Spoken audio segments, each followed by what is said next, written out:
Pozdravljeni, sem Nec Gašper, član Piratske stranke. Pirati smo sedaj prisotni na političnem obzorju že 10 let. Celo malo več. Obstajamo v vseh večjih evropskih državah, tudi po svetu je nekaj piratskih strank.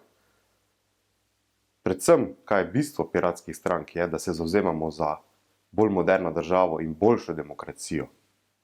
In zato, da imamo lahko boljšo demokracijo, potrebujemo participacijo vseh državljanov, vseh deležnikov. Zato, da lahko imamo dobro demokracijo, potrebujemo zasebnost, potrebujemo transparentnost, potrebujemo svoboden pretok informacij, potrebujemo pravico do svobodnega izražanja in tudi boj proti korupciji. Meni osebno zelo blizu je točka avtorskega prava, ki se vam bo verjetno zdela malo smešna, ampak avtorsko pravo je bilo ugrabljeno s strani megakorporacij. Le tega izkoriščajo zato, da pridobivajo dobičke v milijardah, medtem ko inovacije ležijo v predalih, medtem ko koristne informacije ležijo v predalih, medtem ko imajo avtorska dela še 90 let po smrti avtorja v svojih predalih. To je nedopustno. To je ena taka piratska tema. Druga stvar, ki je zelo pomembna v Sloveniji, se mi zdi, je digitalizacija.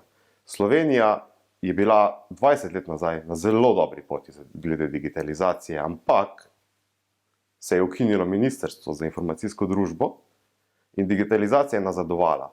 Vsak del države, vsak državni organ je nekako digitaliziral po svoje, ni pa neke kohezije. Kaj danes pričakujemo od moderne države? Pričakujemo, da bo možno opraviti vse javne posle, torej stvari, za katere greste na upravno enoto, digitalno, na svojem telefonu. Kaj imamo? Zdaj imamo recimo e-davke, pa potem imamo nek čist drug sistem za zdravstvo, imamo en čist tretji sistem, potem na koncu pa pošiljate maile javni upravi. To je nedopustno. Poleg tega je še dodatna prednost dobre digitalizacije, seveda večja možnost participacije državljanov. To so neki cilji, ki si jih mi želimo izpolniti. Varstvo zasebnosti je zelo pomembna stvar v demokraciji. Zakaj? Nekdo, ki nima zasebnosti, ne more demokratično odločati, saj si ne upa.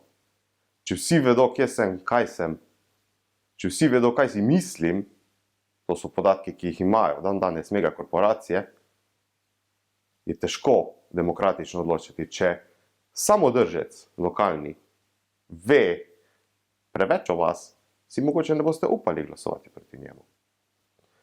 In zadnje, najbolj pomembno, meni osebno, šolstvo.